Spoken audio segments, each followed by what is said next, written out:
Salam harmoni. Halo semua, perkenalkan nama saya Putu Dia Kirana Purnama Dewi dengan NIM 25290610002. Pada mata kuliah Statistika Terapan ini, saya akan menyajikan materi tentang penyajian data. Tapi sebelum itu, apakah kamu pernah menemukan data mentah seperti ini? Oke, jika sudah pernah, bagaimana cara kamu untuk mengubah data ini agar menjadi visual yang mudah dipahami atau mudah dilihat? Iya betul, kita bisa mengubahnya menjadi data statistik seperti ini agar mudah dipahami. Nah, untuk membuat data statistik seperti ini, kamu perlu mempelajari yang namanya penyajian data. Penyajian data ini adalah upaya untuk menampilkan atau memaparkan data yang didapatkan secara visual. Apa tujuannya? Tujuannya adalah untuk mempermudah proses pemahaman dan analisis data yang jumlahnya banyak. Macam-macam penyajian data itu ada dalam bentuk tabel, diagram, maupun grafik. Tapi pada kali ini kita akan fokus dulu pada penyajian data tabel dan diagram. Kita menjawab soal untuk mempermudah kamu memahami penyajian data. Di sini disajikan 3 soal. Kita jawab dari soal pertama, yaitu menentukan diagram batang tunggal dan diagram batang dua komponen. Nah, di sini data mahasiswa di Universitas X sudah saya kelompokkan.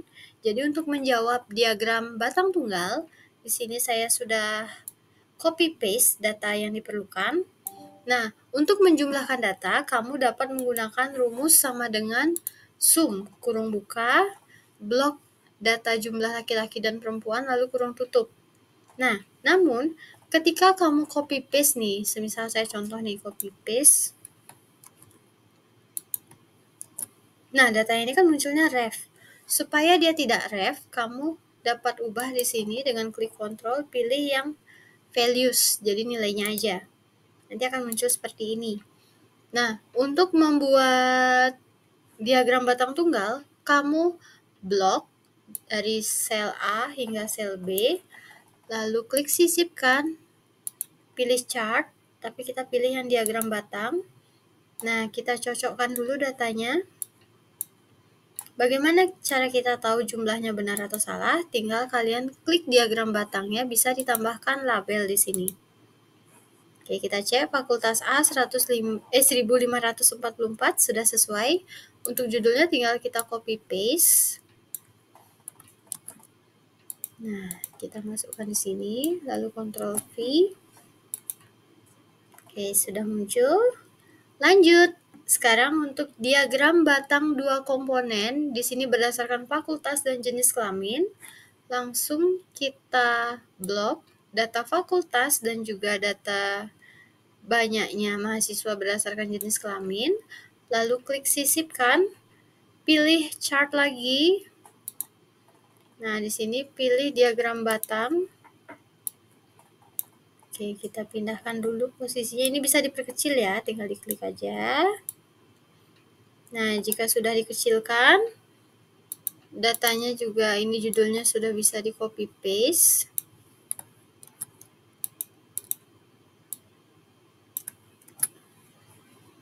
Nah, di sini saya tambahkan dulu ya. Di sini data mahasiswa di Universitas X berdasarkan jumlah mahasiswa per fakultas. Kalau yang lagi satunya di sini berdasarkan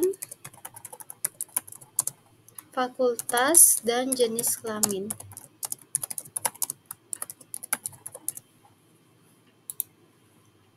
Nah, untuk memastikan jumlah datanya benar, tambahkan label. Jika sudah ditambahkan label, nah kalau ini kalian merasa kekecilan, ukurannya bisa diperbesar. Nah, kalau sudah, untuk seri 1 dan seri 2 ini bisa diedit. Karena di sini kan yang biru ini laki-laki, yang jingga ini perempuan. Untuk mengeditnya, tinggal klik kanan, lalu pilih bagian pilih data. Nah, di bagian seri 1 ini bisa diklik edit. Lalu nama serinya kita ubah, yang birunya ini menjadi laki-laki. Sedangkan yang seri 2 kita bisa edit. Di sini nama serinya menjadi perempuan agar sesuai. Klik OK. Nah, kita lihat di sini sudah sesuai. Jika sudah sesuai, kita akan lanjut ke pertanyaan berikutnya atau soal berikutnya. Nah, untuk soal berikutnya di sini ada data skor mata kuliah statistika terapan dalam pembelajaran IPA. Di sini terdapat 150 data. Jadi, yang kita belajar tentukan di sini adalah tabel distribusi frekuensi terlebih dahulu. Untuk menentukan tabel distribusi frekuensi, kita harus tahu jumlah datanya dulu. Untuk menghitung jumlah data menggunakan rumus sama dengan count, kurung buka, kita blok data dari kolom A hingga kolom J, lalu kurung tutup, kita blok semua data. Nah, ini pas. Jumlahnya itu 150. Untuk menentukan nilai terbesar, menggunakan rumus sama dengan max. Lalu kita blok juga. Ini kalau kalian blok dari bawah ke atas juga akan sama hasilnya. Jadi yang diblok dari A sampai J. Lalu diisi kurung tutup. Enter. Nah, nilai maksimalnya 94. Sekarang nilai terkecilnya itu menggunakan rumus sama dengan min. Kurung buka. Kita blok semua datanya lagi. Nah, 13.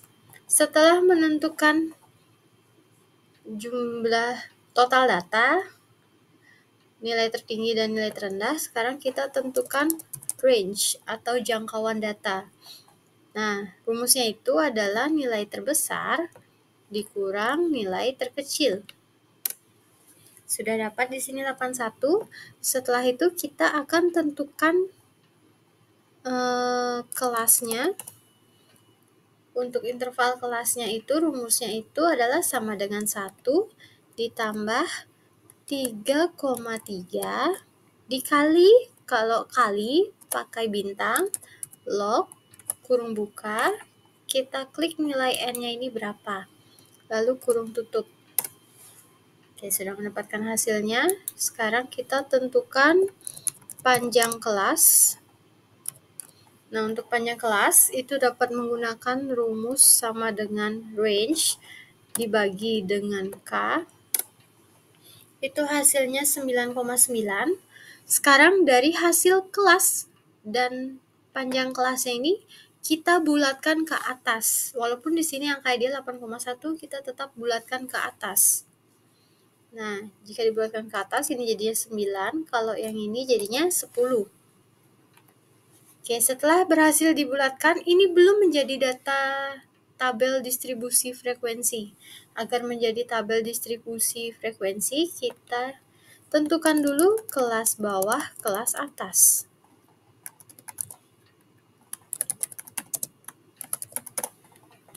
Biasanya nih, kalau kelas bawah itu kan diambil dari nilai terkecil. Tapi coba kita pikir lagi sekali menggunakan logika. Nah, di sini data skor mata kuliah statistika terapan, kalau skor atau nilai itu kan biasanya nilai maksimalnya 100. Sedangkan di sini panjang kelasnya ada 10 dan kelasnya 9. Berarti kalau kita pakai angka 13, kemungkinan di bagian paling bawah atau paling akhirnya itu berakhir dengan angka 102. Kalau 102 itu kan berarti sudah melewati nilai batas tertinggi. Agar dia bisa menjadi nilai 100, kita bisa memulai dengan mengurangi 2 dari nilai min-nya. Jadi di sini saya pakai sama dengan min dikurang 2. Nah, sudah dapat 11. Untuk menentukan kelas atas, itu dapat menggunakan rumus sama dengan kelas bawah tambah panjang kelas, lalu dikurang 1. Nah, dan untuk mengunci panjang kelasnya, agar bisa kita langsung copy hingga ke bawah, itu tambahkan dolar di bagian sini, lalu klik enter. Nah, sekarang untuk kelas bawahnya tinggal rumusnya itu sama dengan kelas atas ditambah 1. Sekarang kita coba turunkan. Nah, ini sudah mau, kita buat dia sampai 100. Oke, sudah berhasil sampai 100. Sekarang kita buat intervalnya. Nah, cara membuat interval itu menggunakan rumus sama dengan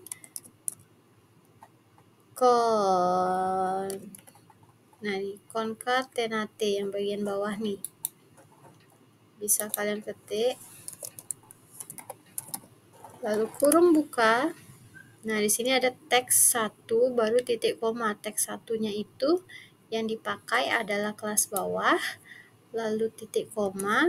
Untuk tanda penghubungnya kita menggunakan strip. Jadi kita pakai strip, lalu isi tanda petik, titik koma, kita klik kelas atas, lalu kurung. Nah, di sini sudah muncul intervalnya. Tinggal kita drag ke bawah. Oke, sudah sesuai. Sebentar saya rapikan dulu. Di sini saya alignmentnya pakai di tengah, lalu kita tambahkan border. Nah, setelah menentukan interval, sekarang kita belajar menentukan frekuensi tanpa kamu harus ribet hitung satu-satu di sini berapa jumlahnya. Rumus sama dengan frekuensi kurung buka, kita blok semua data skor mata kuliahnya, lalu titik koma, kita blok data kelas atasnya sampai 90 saja, agar nanti mau muncul jumlah datanya ada di bawah, yaitu di angka 100-nya, lalu kurung tutup, tekan enter. Oke, tabel data distribusi frekuensinya sudah jadi. Sekarang kita buat judulnya tabel distribusi frekuensi. Nah, untuk membuatnya di tengah, tinggal tambahkan merge cell. Kita tebalkan dengan bold. Lanjut yang kedua, kita akan membuat diagram lingkar. Nah, untuk membuat diagram lingkar, itu cukup dengan blok bagian interval hingga frekuensi, lalu klik sisipkan. Nah, di sini pilih bagannya. Ada 2 jenis bagan, yang 2 dimensi dan 3 dimensi. Saya pilih satu saja yang 3 dimensi. Nah, kita bisa atur ukuran bagannya. Di sini saya sedikit kecilkan. Nah, judul bagannya kita copy paste dari sini saja, data skor mata kuliah statistika terapan. Kita paste di sini dengan Ctrl V. Nah, sudah. Untuk memperjelas angkanya, kita bisa tambahkan label. Nah, sehingga teman-teman bisa tahu nih datanya sudah benar atau belum. Jika sudah, sekarang kita lanjut membuat diagram batang. Nah, untuk membuat diagram batang, sama juga caranya. Kita tinggal copy interval hingga frekuensi, lalu klik sisipkan, pilih di sini bagan yang batang. Di sini saya pilih yang 3 dimensi. Nah, ini kita pindahkan posisinya. Setelah itu kita atur ukurannya. Jika sudah, kita tambahkan label angka untuk memperjelas apakah sudah benar datanya atau belum. Nah, di sini sudah benar. Judul bagan kita tinggal copy paste saja. Pakai Ctrl C untuk copy dan Ctrl V untuk paste. Oke, sudah. Teman-teman bisa juga kok mengubah warnanya. Kalau mau mengubah warnanya tinggal ke desain bagan. Di sini ada pilihan ubah warna. Kalau mau buat dia warna-warni juga boleh. Tinggal dipilih. Nah, kalau sudah, kita lanjut ke soal yang selanjutnya. Yang diminta adalah histogram. Nah, histogram ini mirip dengan diagram batang. Jadi kita akan copy saja data diagram batangnya, lalu paste. Setelah itu, apa yang membedakan? Yang membedakan adalah di bagian ini, kita klik dulu bagian data bagannya, lalu klik format seri data. Nah, di format seri data ini, lebar celahnya bisa kita atur. Ini menjadi 0. Lalu kita tekan X. Nah, di sini dia akan menyatu. Jadi perbedaan histogram dan diagram batang, kalau yang diagram batang itu ada celahnya. Kalau di histogram itu semua menyatu. Nah, lanjut. Setelah membuat histogram, sekarang kita akan membuat poligon. Untuk membuat poligon, kita copy saja histogramnya, lalu paste di sini. Nah, untuk membuat garisnya, kita bisa paste lagi sekali di sini. Nah, di sini sudah terlihat dua data. Kita ambil data satunya di bagian sini untuk membuat diagram garis. Caranya itu adalah ubah seri tipe bagannya. Nah, sebentar, kita klik ubah bagan. Kita ubah seperti ini. Jika sudah, klik OK. Nah, seperti ini jadinya. Untuk memperjelas datanya, boleh ditambahkan label data di bagian sini ya.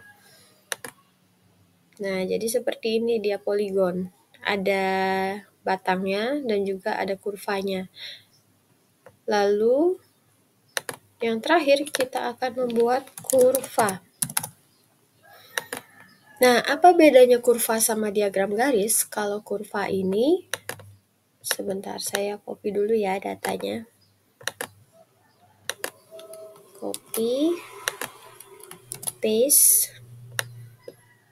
Nah, untuk kurva ini kita tinggal ubah tipe bagannya. Bisa juga dengan cara klik desain bagan, ubah tipe bagan.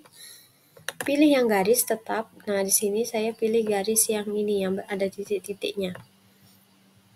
Sekarang kita haluskan. Haluskan bagannya dengan cara format seri data.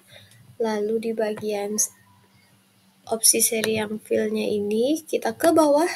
Ini pilih garis yang dihaluskan. Nah, ini terlihat perbedaannya. Jadi kurvanya itu garisnya sudah dihaluskan sehingga terlihat seperti lengkungan. Nah, sudah selesai untuk menjawab soal nomor 2, lanjut ke soal nomor 3.